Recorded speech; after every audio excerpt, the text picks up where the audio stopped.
Assalamu alaikum. En tout cas, le boulot de l'ONG Assistance Humanitaire d'Urgence, ce n'est pas un boulot qui est facile.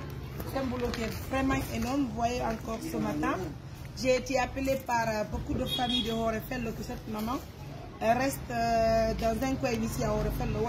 Ah, 0 heure, le camp tout. Alors, il bébé dit, on va marquer la pause.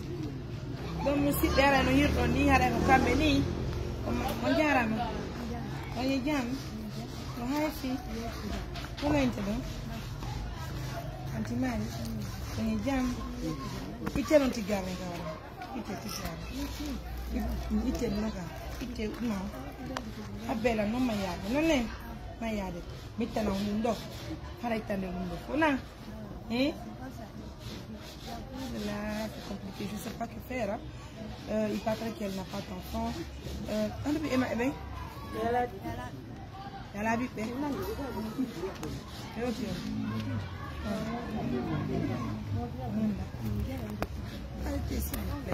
Oui, on te maudit ma plaie.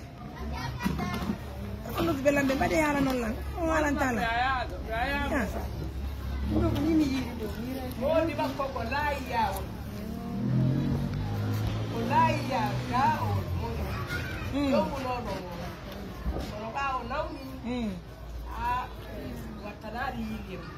E ma no bippe?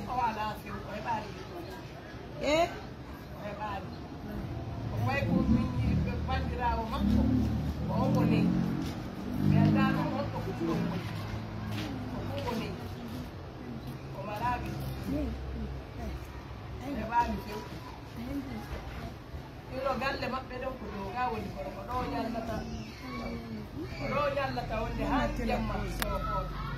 Wow, donc c'est pas facile. Penny Menkaja, il a vendu les mêmes noms qu'à Tikidjon Harai. Haïfa Mokia, Penkadera, il a été un tabicha Mokia, Harapiki, voilà. Donc, Tanti Mali, Adèle-moi.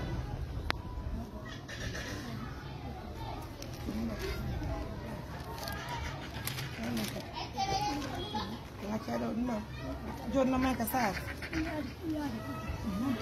Non fammi del tanto mai non ne beni fiala di Dio. Osella come va dire?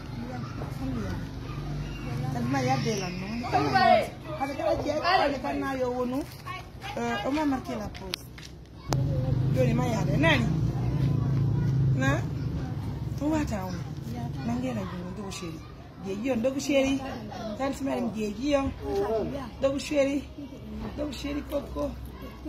Dogo sheri acce andu mi fala dare lando ay undo mi yam ittara undo habere mi ta kufne mo hat dare la tanti ma en jottoro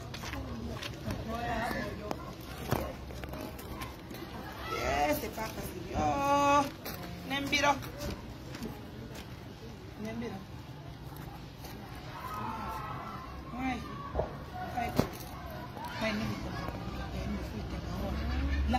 la poi nani mai en mari pialla mai onon kadi odi onon benno dubela mai ko non andi be kay mi yaw na non dimmi so non dimmi ko non e mabbe andi diriga ko no wata la ngardo wal to be fi yo ngandi be ko mi ni mene so compliqué quand même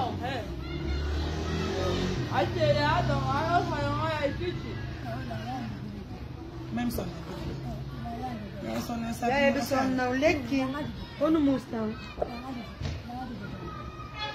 dolle ma che famu dire mamia minni mam sono biredio e mai nenzo con ni biredio non fanno biredi ni io non fanno non era ndo uscire tanti yara ne vai be andi o me ya mari woyo ya du kamo do to ya